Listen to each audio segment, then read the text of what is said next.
आज चंद्र मंगल युति के बारे में हम इस युति का फल देखेंगे कि क्या क्या फल हो सकते हैं।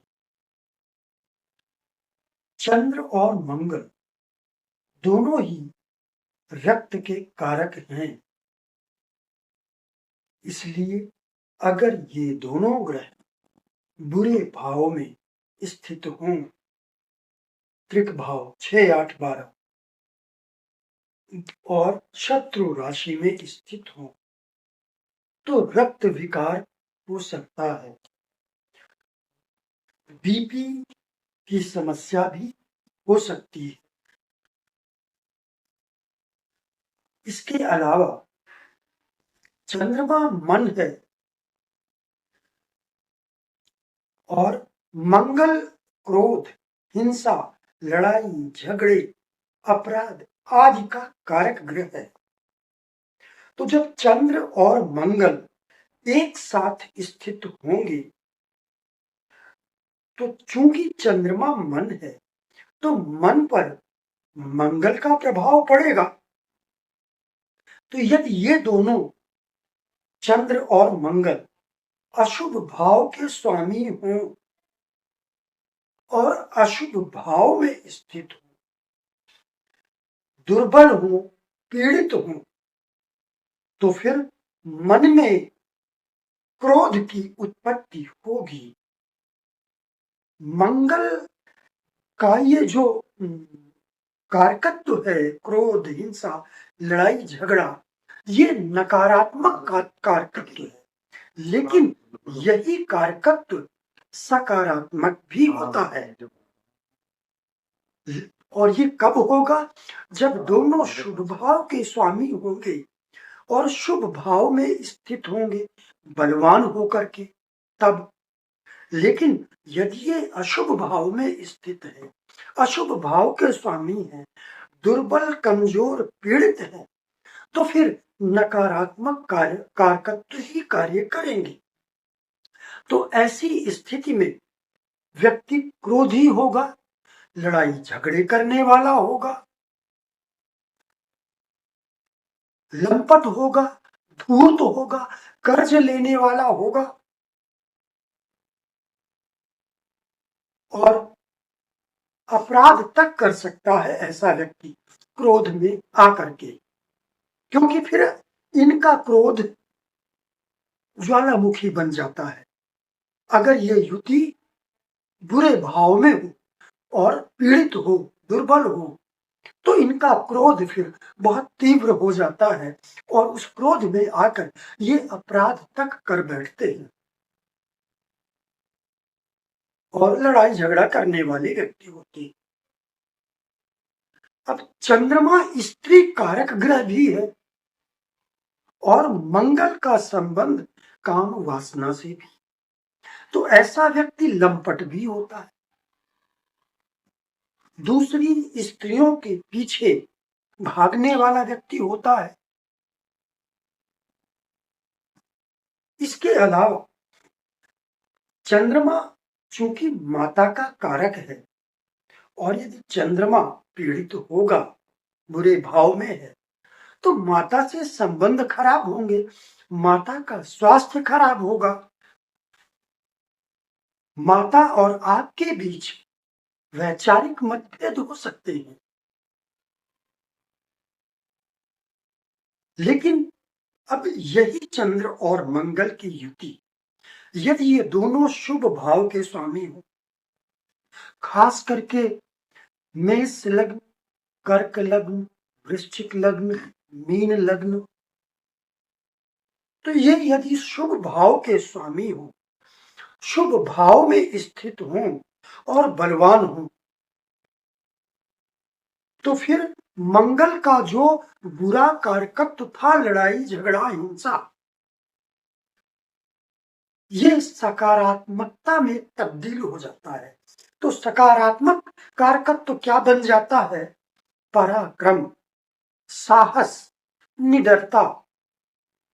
तो मन में जब मंगल, ऐसे मंगल का प्रभाव होगा तो व्यक्ति साहसी होगा, निडर होगा, परिश्रमी होगा और परिश्रम के द्वारा वो सफलता अर्जित करेगा। अब ये दोनों यदि शुभ भाव के स्वामी हैं, शुभ भाव में स्थित हैं, तो ऐसा व्यक्ति न तो कर्ज लेता है कभी, न क्रोध क्रोध कभी आता भी है तो तुरंत चला जाता है। ये कोई अपराध नहीं कर सकते हैं।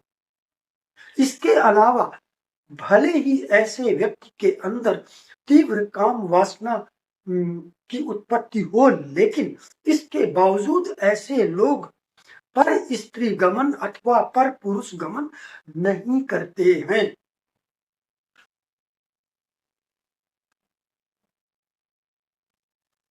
इसके फिर चंद्रमा तो लग्न स्वरूप है और मंगल काल पुरुष की कुंडली में लग्नेश होता है। तो लग्नेश और लग्न का जो कारकत्व है वो क्या है? धन, मान, सम्मान, यश आदि। तो यदि चंद्र और मंगल दोनों शुभ भाव के स्वामी हों और शुभ भाव में बलवान होकर स्थित हों, तो ये युति बहुत अच्छा धन देती है। खासकर मैंने अभी आपको बताया, मेष लग्न, कर्क लग्न, वृश्चिक लग्न, मीन लग्न हो